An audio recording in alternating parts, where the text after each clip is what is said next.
What's going on, everybody? Welcome back to the Dom and Pop DC Sports Talk Plus podcast. Another dub. That's 3 in a row, baby. You know, you could say we were stretching it when we said 2 was a streak. 3, that is an undeniable streak. And we're going to break it all down for you. Let's get right into it.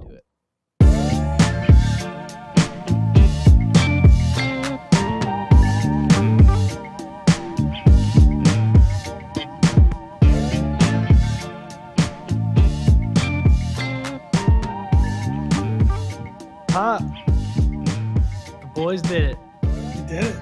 The Amazing. boys did it. By boys, I mean Terry McLaurin. And that's it. But the boys did He it. had a little help. He had a little help. Oh my goodness, what a win. That was incredible. I mean, it's so funny. I thought of it during the 2-minute drill. But as I'm watching the Colts slowly take the game over, and at one point I was looking at the ESPN probability tracker. At one point, it's like 3rd and 13, and we have like an 8% chance to win or something like that. It's looking like the game's over mathematically. And I never felt like it was over for some reason. Yeah. I just didn't. I thought we were gonna lose, but I said we're gonna bring that ball all the way down the field. And what was that? It was like a 89-yard drive or something like that. I mean, it was beautiful. Yeah, I mean we started before our own 20, so something like that. It was 89 yards. Yep. Yeah, 9 gorgeous. plays, 89 yards, 2 minutes and 17 seconds.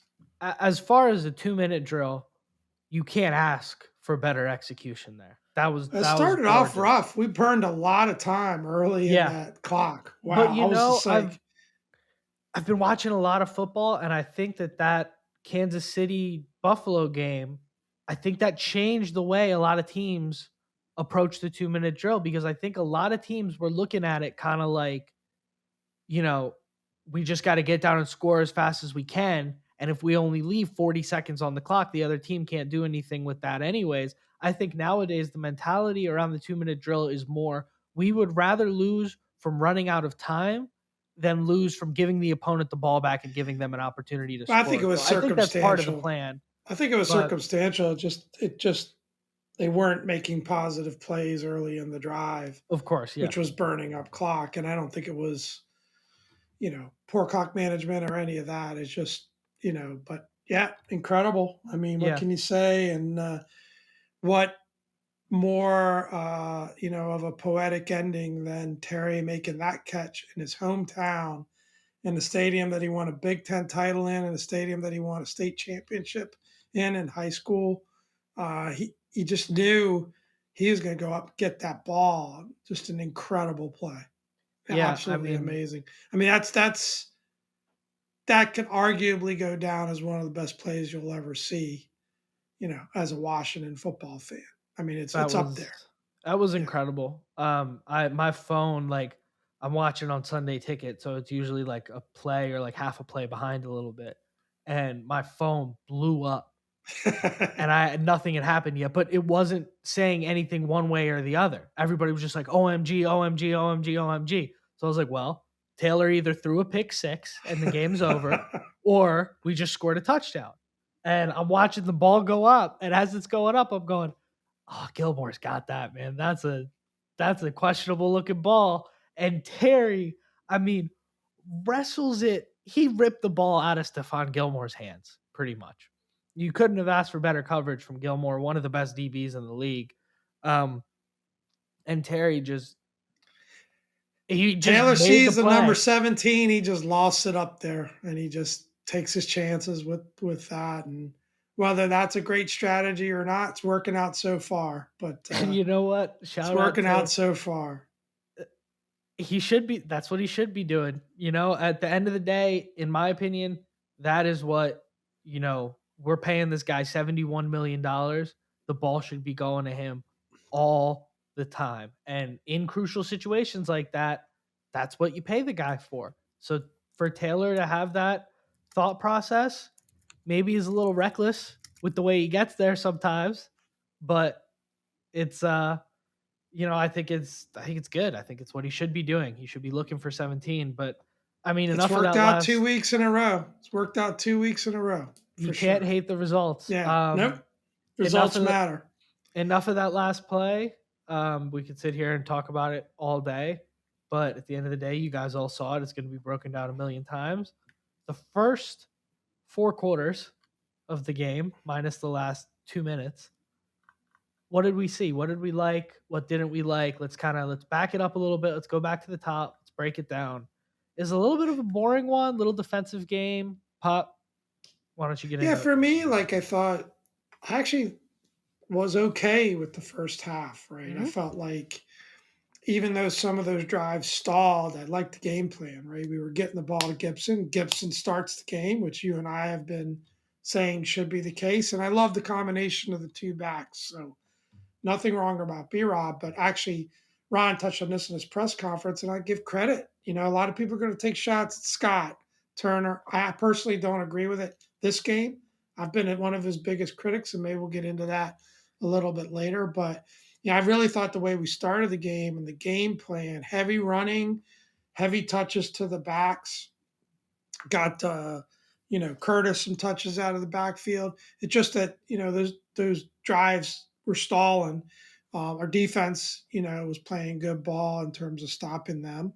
Uh, came up with some timely turnovers. In one case, Ellinger just dropped the ball, and another a case, as you pointed out to me, Foster made a really nice play on Taylor's fumble. Forrest, Derek Yes, Forrest. Forrest. Yep. Yeah. Sorry about that. Um, but um, then the second half, it just I don't know whether his defense made the adjustments or was play calling or was poor quarterback play, whatever it was. It felt like you said this. I'll give you credit for it. It felt like the Jaguars game Yep. where not that we started with two scores, but we scored relatively early. We moved the ball. We had a great drive. The touchdown drive was a great drive, right? And you're thinking we're going to be able to continue this through the game. Credit to Colts defense, but yeah, second half was really frustrating up to the point of those last two drives because it was bend don't break defense. Gave up some big plays, but it was field goal, field goal, field goal. Well, field goal to go 9-7, Yep. but then just a horrible interception, and then they get that touchdown and take a 9-point lead, and you're thinking, oh man, how are we gonna score enough points to win this game? But we did it. You Yep. know, two fantastic drives to end the game, and I got to give them credit. I would have probably been coming on here asking for old number 14 had Taylor not pulled that off, but he did it, and I'll give him credit where credit's due. And in the end, those two great drives to end the game. Yeah, I'm with you on that. Yeah, I am just so frustrated right now offensively with this team, and I think let's call a spade here. Some of it's quarterback play. Like Taylor, we love the guy A as a lot of it's person, quarterback play. but it's the offense in general, man. I'm sorry because Well, the you see offensive it. line is a problem. There is not a starting quarterback on this roster. There has not been, and that's an issue. But there has not been in the entirety of Rivera's tenure, frankly, and Yeah, that's a problem. yeah. But but you see spurts of it working offensively. You see spurts of really clever game planning and really clever. The ball is getting spread around. Curtis is getting touches. He's getting carries out of the backfield. Terry's getting involved. We're getting the ball to Bates. We're seeing things. McKissick's getting more involved. We got Robinson in the short game, Gibson in the long game. Gibson's running it outside. Robinson comes back, punches it for 3 yards inside. We're seeing things. And then just like for 2 quarters at a time, every game, sometimes it's the first 2 quarters, sometimes it's the middle 2 quarters, sometimes it's the last 2 quarters. For 2 quarters at a time, every game, this offense shuts down. And I don't know why. I can't figure it out. It's, the quarterback play is inconsistent, sure, but at a certain point, 24 just stopped getting the ball. But What's going on there? how many passes get batted down? Yeah, Um, you know, sure. so and the thing is, I think at some point, and somebody's going to have to watch all 22 and break it down. But Yeah, why wouldn't you keep trying to do what you did in the first half? I think defenses start making adjustments too. sure. And if I'm the defense, what's one of the number one things? We talk about the three things that pop. What would you be saying if you're a defensive coordinator for the Yeah, Colts at halftime? Stop 24. yeah. And Contain and and and 24. they Don't let. clearly made adjustments to do that. And you know, we've said it when we've watched other quarterbacks in this league. When you're not able to drop back and play in the drop back game, teams are going to force you to do that, So and it's here's going to be a problem. And I don't look. I've been very critical of Scott. I really have. I felt like he, especially early this season, he did not call good games. But I'm just not sure. I think it's a very easy way out for a fan to just tweet and get angry and say it's play calling. I feel like with that offensive line, and quarterback play, quite frankly, for big stages of the game, not just Taylor, Carson too. I just feel like it's like you're saying to yourself, we've either got to run the ball or get the ball to the backs in space. That's not that hard of a thing for a defense to take away, well. right? Here's my They just problem. load the box and take that away. And I think that's part of what we saw Here, in the second half. here's my problem, and I want to like just to counterpoint it a little bit. I agree, Yeah. defenses are going to make adjustments, but at the end of the day, what won us the football game today? What won the game was here's my best guy, here's your best guy. I bet my guy's going to beat him. And you have to, I'm not saying we should just like not make any adjustments, but what it feels like Turner does is he's like, okay, the defense is adjusted, throw it out, get rid of everything. Now we're going to go to a completely different game plan. And then the second game plan doesn't work. You have to acknowledge, look at what they're doing in Seattle with Geno Smith. You have Geno Smith is not an MVP quarterback, but he has a limited bag of tricks and they're maximizing that. And I Are think you you have putting are to you putting are you putting Taylor no, I Heineke don't in think Taylor. Geno Smith's category? I don't All think right. Taylor's that good, but I think we have the same level of dynamic playmaker talent around Taylor, and I think that you have to. You can't just say, "Oh, they took it away from us. We're not going to do But it they anymore." can't. But It's but done. other We didn't than see other than a 24 for hope and two a prayer, quarters. Dominic. Other than a hope and a prayer, they cannot throw the ball down the field. I'm So not. you're limiting yourself. What's one of the hardest things to do, I'm right? not Is when you saying get inside the 10-yard line, you're it's extremely hard to drop back and score. But I just think you're dismissing too okay. You want to put it quickly. all on Taylor? Put it all on Taylor. I can't like I. I'm not trying to dismiss it, but what I'm saying is it everything works and the offense looks good. And it's not just Taylor, it was with Wentz too. Everything works. Look at the Jacksonville game. Everything works. The offense looks good. And then all of a sudden, we're throwing these BS inside screenplays that have been negative and caused turnovers every single time we've made the play. We're All doing right, that Sunday. We crap. We're we getting won the game. completely. We won the yeah, but come on, we won the game. But the the problems are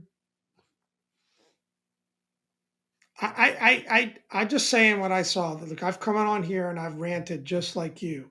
We have a difference of opinion today. You're putting it on coaching, and that's fine. I'm not saying you're wrong. I'm saying, from my perspective, if you coach a game almost, I thought in the first half was a very well coached offensive game plan. I thought drives broke down, and I thought drives broke down for two reasons: quarterback and the line. And blame whichever one of those you want. Combination of the line and the quarterback is why drives broke down, right? But the game plan was clearly get the balls to the back, because what Turner was concerned about was we can't just go into the game and run the ball because they're going to key on stopping the run. this So is he what went to those shorter passes and those spread out forms. But I think you can't take away from the fact that the defense is going to make adjustments. okay, but And like I said, to your and I think that's part of what happened. Maybe it's not all of what happened, but it's part of what happened is their defense adjusted, and we've got some serious limitations. You know, We can't throw the ball downfield. To your point, and I want to wrap this up after this. But to your point, I agree with the limitations that we're dealing with. I'm not trying to take away any of that. But you can't go into the game with one game plan, and then when that game plan gets stopped, you're stuck.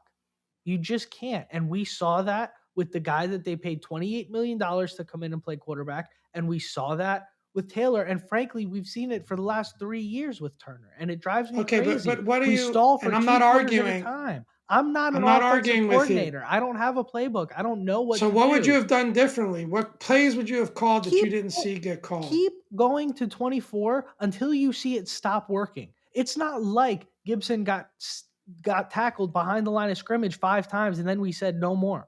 We just stopped going to him. We came out in the second half and it was all Robinson, which I understand you want to get the kid touches, but feed the hot hand. You see it across the NFL. If Diggs is torching coverage, Diggs gets 16 catches. That's just how it works. Keep going to the guy that is making unbelievable plays all game until it stops working. And they preemptively stop.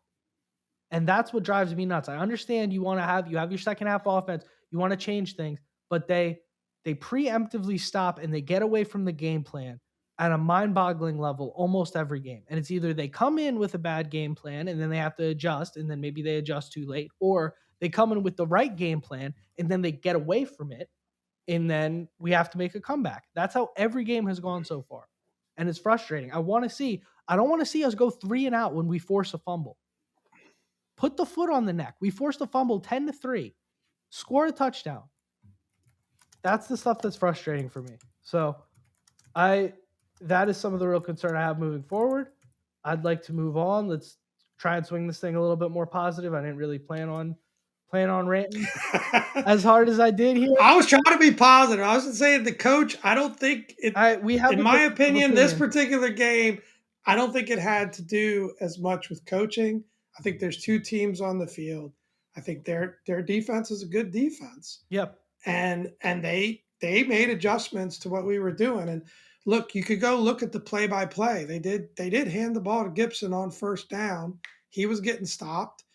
They you know, there was a lot going on there. And I think, look, how many times in the NFL do we see an offense get stopped the entire game, right? And then the other team has a pretty comfortable lead. What you look at is a comfortable lead on paper. You said it. Our percentage of being able to win that game was had to be less than 10%. Yeah, at one point ESPN had it at like 9%. Right? Their defense softened up. Now, we took advantage of it. Total credit to Taylor for taking advantage of it. Yep. 100%. I would have bet my mortgage that he's not winning that game for us, and he did it. And I'm going to bow down and give him all the credit in the world for those last two drives. I mean, fun fact, those last two drives, he threw for more passing yards than all the rest of the game. That could either be positive or negative. We'll make it positive, right? But that defense softened up because they had a bigger lead. They weren't attacking. They weren't attacking us. And granted, we took advantage of it. And then even at the end, they held us to a field goal. So again, they're thinking, well, they've got to drive all the way down the field. They've got to score a touchdown. We just have to stop a touchdown. Was that a smart move on their defense? Probably not. At this point, the evidence would show otherwise. But you see it in the NFL all the time. Yep. Teams get stopped the whole game, and then all of a sudden, it happened in the 2-minute drill. They could drive the ball down the field. It happened in the Tennessee game too. The game we should have won. And a lot of people are going to make fun of Terry for that last throw. I mean, Taylor, but he made a lot of other great plays through the course of those two drives to get us into that position. And like you said, argument to be made. You see number 17, give him a chance. And Ron Rivera said in the press conference, "Do you have any doubt Terry was going to?" I like his chances in a jump ball situation, like that, right? Yep. And so, I can't take that away from Taylor, but your Uncle Nick had a great point. Shout out to Uncle Nick. Sometimes we do a post game pre-pod. Yes, sir. And he said, we don't roll Taylor out. We keep him in the pocket. He doesn't run. They don't run the ball with him at all, which is driving me crazy too. They don't. Maybe they don't want to get him hurt. I don't know. I don't get it. I know that the drop back game ain't it, No. and but to not have a drop back game in your offense, that's a It's problem. our backup quarterback. I mean, This is not it's a supposed to be problem. the plan. And I think the bigger Yeah. problem is that this is not supposed to be the plan, but when it's all said and done, we'll have watched Taylor Heineke play 20 plus games of football over the last 2 seasons, and this was not supposed to be the plan. So that's an Well, issue. totally agree. I totally agree, and I think maybe an interesting topic for Yeah, we Tuesday can talk about that is later. not to argue about whether or not the quarterback's good enough or not or whatever, but just talk about we're in this situation. Why are we in this situation? And that'd be interesting to talk Yeah. about. I think anyway. Look, spread a little sugar on this situation. We're going to get into our Let's hand out some awards. awards. We're going to get into our awards, but I think overall, okay, we outplayed them in the first half. We did. Yep. They took away some things from us in the second half, and I think our defense was bend don't break, and then finally broke. And Ron was upset in the presser about he felt there were some missed assignments and some guys not doing what they were coached up to do. And I actually liked the fact that Ron wasn't happy after the game. I kind of like that. Yeah, I agree. There's a lot to learn from and improve on this game. But I'm not gonna agree. Our buddy, well, at least virtually or whatever, JP Finley, who we like a lot, said we stole one. I don't agree. Like, we didn't steal one. We earned it. Those last two drives were those last two drives, and we got it done. And there's a lot to And a feel big good stop about from the because of defense that. too. Three game winning streak, incredibly thrilling ending. Yeah. Just to me, I feel great about that. Where we go from here, we'll see. I mean, maybe we can steal one of these next two, and the schedule softens up a bit, and we stay in the fight. For me personally, I'm not one of those guys that say I don't want to be 7-10 or look.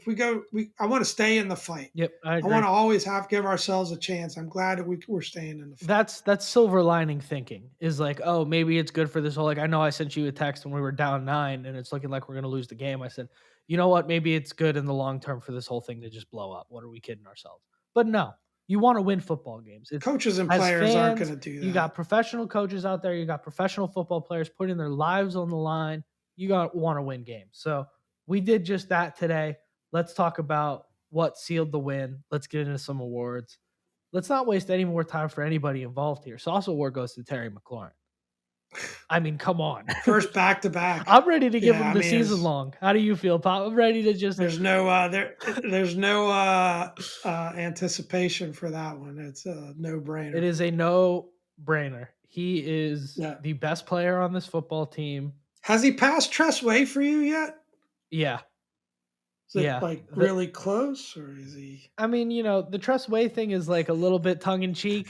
He is an amazing punter, but he's a punter. Yeah, I At got the you. end of the day, Terry McLaurin is just that guy is special, man. I'm buying his jersey probably before the end of the month, and the month is over tomorrow. So I think I'm When going to be buying his jersey it pretty wasn't soon. just that last play, which was incredible. How about that? Yeah, that 43-yard yak play that he had. Um, he's just amazing, and yeah, it was like we talked about, so poetic that he would do that, in Yep. his hometown like that. Great. He is a fantastic football player. So also award to Terry McLaurin without a doubt. Another fantastic football player, Antonio Gibson, for Wow. the number 1 seed in the helmet sticker. This guy, I've been beating the AG drum. I got caught up in the Brian Robinson hype like everybody else, and I don't want to take anything away from Robinson and what he's accomplished this season by giving the big ups to AG. But I've been talking about Gibson being an electric talent for it feels like a long time now, and it's so great to see him perform up to that potential. That kid is What's special, the man. difference this season? I don't know. They're getting He's him being involved in used the in the pass pass game, game. It's which is simple. nice. It's They're getting simple. him, but he is. 7 catches. But 7 even catches on the today. ground, even Oh, on the but ground, it looks but like he's hitting the holes better. He's getting out. He's making he's making better decisions. The things that he was knocked on previously was never his athletic ability. He was knocked on recognizing where the gaps were and making the right decisions behind the offensive line, and he's doing that a lot better too. He is taking that next step. I think he is a dynamic talent, and I'm I so know this will excited to see shock how the much the public kid can do. who listen to this podcast, but you misunderstood what I said about him. You Oh, of called him course. elite last year. I said he is a top 10 level You talent in said the he was NFL at running elite. back. You used the word elite. I said he's not elite yet. That didn't mean that I didn't think he was a really good player with really good potential. My concern with him was we didn't see him in the pass game. So if they were just using him exclusively as a runner, I didn't see an elite level talent. Now I'm seeing an elite level talent. I'll say it. I'll go there. I think this guy is going to guide it. He's going to be the next one of the next guys offensively. We're going to have to pay if we want to keep him around. He is, He's going in to be my in opinion, demand. I think he's like DeAndre Swift level good. I think we need to see, no, before, because we're going to clip that, of course. That's a big statement.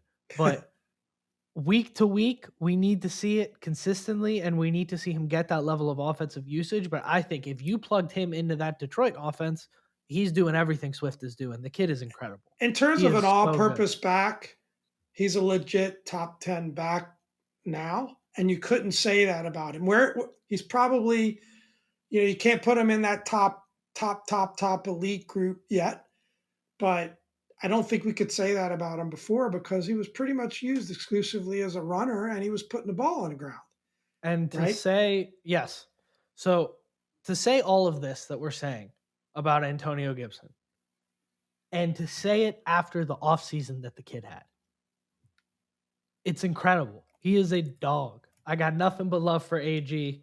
Helmet sticker to AG. We're gonna get through these next Yeah, couple let's race through a the little bit rest here. quicker. Derek Forrest, helmet sticker for forcing that fumble, kept us in the game. At the end of the day, it's always kind of a game of inches with these boys, and I think stopping that drive, even though we went a very pathetic 3-and-out and punted the ball after it, stopping that drive in its tracks that saved the game in retrospect. So Yeah. Derek Forrest, beast.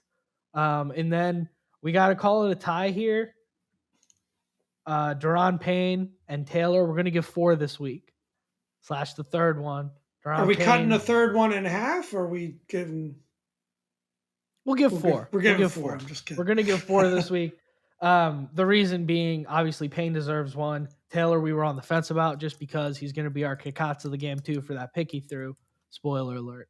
And obviously, the up and down play from Taylor is always hard. But at the end of the day, when it counts, the boy won us the football game. He went down the field, drove the ball for a field goal, and then went down the field, drives the ball for a touchdown. You can't knock that. We have to go. We have to see if we're being like fair here, though. I'm not sure we gave old Carson a helmet sticker on that Jags game, and he did the exact same thing. But it's all right. I'll bow down. We Dangerous. compromised. We compromised. You gave Daron Payne, who led the team in tackles, and just I thought was terrific today. So he definitely deserved one. And I'll give it to you. Taylor had, like I said, those last 2 drives are great. So he deserved one as well. You've already covered the kickouts. I think we could get to the bottas. I We think got to get so. to the Hey, bottas. bold play there, bringing up Carson Wentz versus Taylor Heineke 28 minutes into the pod. That's a bold play there, Pop. But you know I what? It didn't paid bring up. off. I didn't do It that. paid I off. just We're not said going to talk we about didn't it. give him a helmet sticker on the Jags game We're when not he going to did the talk about exact it. same thing, basically. But it's all right. You're upholding our journalistic integrity. I That's appreciate right. that. So let's That's move right. on. Let's move on to the bottom bet. Speaking of bold plays here, let's check in on how things And went we this even week. fight during a win, after a win. Oh my Oh, God. yeah. I told you. I said, I think I'm going to have a meltdown if we win this football game. And I had it. I just didn't expect it to be on the mic. But at the end of the day, we got get in our bottom bets. At this point on Sunday, which is about 5:39 Pacific time, about 9 o'clock over there on the East Coast. The boys are doing pretty well this week. Pop, you're 2-1. I'm 3-0, man. I'm cranking. Yeah. And we are both 15 and 15. So 500 on the year for the bottom bets. We're even. Not bad. So it's really going to come down to tonight. We both have Cincy on Monday night, but tonight I have the Buffalo Bills giving 11.5 points, and Pop, you have the Green Bay Packers. So we'll see how that one goes. I don't quite know. Boys are in the red zone because I have a lot of Bills on my fantasy team. So I'm getting these ESPN notifications here, but it's still 0-0 at the moment. So I far you're think we're winning, I picking up guess. momentum. But I mean, we both had, pretty bad losing records early on, and we're 500. Not the 500's great, but it's tilting into the right direction. And yeah, it'd be sound interesting to see familiar to what you, what Pop? happens tonight. Does Yeah. that sound familiar to you at all? Not the 500 is great, but we're at least tilted in the right direction. Uh, man, it's funny. Hey, Life I think imitates the art. starting 1-3, we're 1-4, we're 4-4. We'll take it. Same thing. Deja vu all over again. Deja We're vu here. all over again. But some other big wins across the league. Obviously, Baltimore is a point of focus for us. We covered that they won already, but that was a great win by them against Tampa on Thursday night. Seattle smacked the Giants. Seattle put it to the Giants. Um, Great win by them. Pop's going to win that bada for sure the season long. Eagles and Dallas both won big, and the Saints put up a shutout on the Raiders. Pretty tough. That was a team a lot of people were liking going into the year and kind of not performing the way we expected them to. Disappointing, but And then hey, Captain what are you Kirk gonna took do? down the Vikings. Took down the Cardinals, which is our opponent next week, and that was a botto win for the both of us as well. So Yep. we'll talk more on the pregame pod coming out Thursday. But Vikings are playing well. I tell you what, man, I said I was gonna put my Shanahan hate to bed this season, and I'm so glad I did because every time I pick the 49ers, they win. They're so good for me, man. The 49ers are so good They're a to good me. team. They are I'm a good really team. oh man, that is a good football team. Christian McCaffrey, fun fact, was the first player since LaDainian Tomlinson in 2005 today to throw, run, and catch a touchdown pass. Pretty crazy. Um, I just tell you pretty what, Kyle Shanahan is McVay's daddy during the regular season. I mean, Yep. he just owns him. Yep. He just owns him. It is just Now, yeah, McVay got the championship game win, which I'm sure he'd still trade that for all the regular season wins. But for can't sure. believe how much the Rams have fallen. I wouldn't have bet on that before the season started. Yeah, I mean, the Rams are in worse standing in the NFC than the Commanders right now. Clip that. That's crazy. The Rams are 3-4. We're 4-4. We are doing better than the Super Bowl champions. Hell Yeah, yeah. That's yeah. great. So, I mean, Pop, I don't know if there's anything else you want to cover here today. I think we got to all of it. I got one. Wrap I this got thing up. You one. got one? It's Drop it on the people. positive. It's positive. We're going to end on a Good. We positive need more note, right? positive. Antonio Gibson, 25th touchdown of his young career. He's got more touchdowns than any other Washington player in franchise history through his first 38 games. That's a Was fun a fact. dog. That's a dog right there. That's incredible. Dog. Antonio Gibson is legit. This offense, Santana Moss said it a little bit in the presser. He's like, we got to stop being so conservative with what this team is because we got dogs at wide receiver, we got dogs at tight end, we got dogs at running back. We really just need to shore up the offensive line a little bit, get a little more depth there, and then address this little known underappreciated position called QB, and we might have a football team. So There's stay a tuned lot to of find out what we're going to do about it. They're saying Jay Cutler might come out of retirement and do a year for us next year. Maybe we'll sign him. But oh man, we'll see. We'll see. There's a lot to be excited about. There's a lot to be stressed about too. We're going to talk about all of it next week. Until then, I've been Dom, this is Pop. and let's wrap this thing up. Have a good one, guys. Go Commanders. Just love me, baby. Oh.